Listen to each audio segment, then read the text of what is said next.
ಇವತ್ತು ಬರ್ತಾರೆ 16 ಫೈನಾನ್ಸ್ ಕಮಿಷನ್ನವರು ನಾಳೆ ಬರ್ತಾ ಇದ್ದಾರೆ. ನಾಳೆ ನನ್ನನ್ನು ಭೇಟಿ ಮಾಡ್ತಾರೆ ಮತ್ತು ನಮ್ಮ ಆಫೀಸರ್ಸ್ಗಳನ್ನೆಲ್ಲ ಭೇಟಿ ಮಾಡ್ತಾರೆ.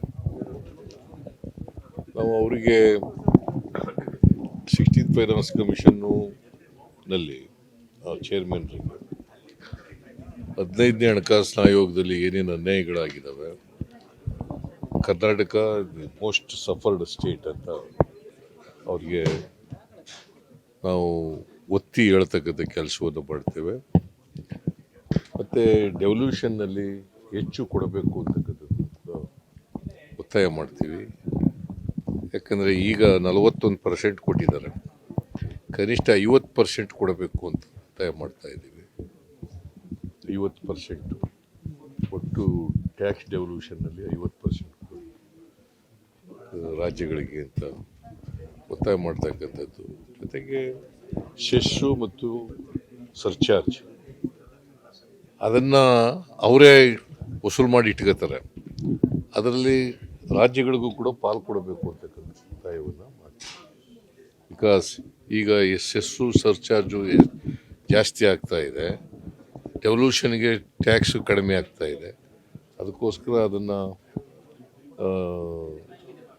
ನಾವು ಕೇಳಬೇಕು ಅಂತಕ್ಕಂಥದ್ದು ಕೂಡ ಅಭಿಪ್ರಾಯ ಇದೆ.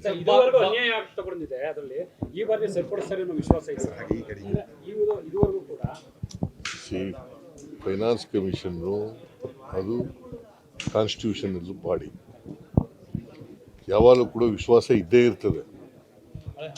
ನಾವು ಅನ್ಯಾಯ ಆಗಿರ್ತಕ್ಕಂಥದ್ದನ್ನು ಅವರಿಗೆ ಏನೇನು ಎಲ್ಲೆಲ್ಲಿ ಅನ್ಯಾಯ ಆಗಿದೆ 15 ಫೈನಾನ್ಸ್ ಕಮಿಷನಲ್ಲಿ ಅದನ್ನೆಲ್ಲ ಹೇಳ್ತೀವಿ.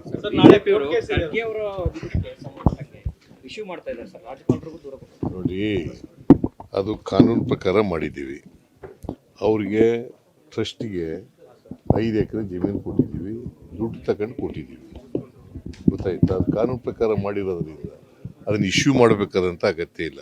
ಹಾಗಾದರೆ ಇವ್ರ ಕಾಲದಲ್ಲಿ ಚಾಣಕ್ಯ ಯೂನಿವರ್ಸಿಟಿಗೆಲ್ಲ ಜಮೀನು ಕೊಟ್ಬಿಟ್ರು, 100 ಎಕರೆ ಕೊಟ್ಟರಲ್ರಿ. ಬೇರೆ ಬೇರೆ ಟ್ರಸ್ಟ್ಗಳಿಗೆಲ್ಲ RSS ಟ್ರಸ್ಟ್ಗಳಿಗೆಲ್ಲ ಕೊಟ್ಟರಲ್ಲ, ಅದಕ್ಕೇನು ಹೇಳ್ತಾರೆ? ನಾವು ಇದನ್ನು ಕಾನೂನು ಪ್ರಕಾರವಾಗಿ ಕೊಟ್ಟಿದ್ದೀವಿ. ಗ್ಯಾರಂಟಿ ನ್ಯೂಸ್, ಸುದ್ದಿ ಖಚಿತ, ನ್ಯಾಯ ನಿಶ್ಚಿತ.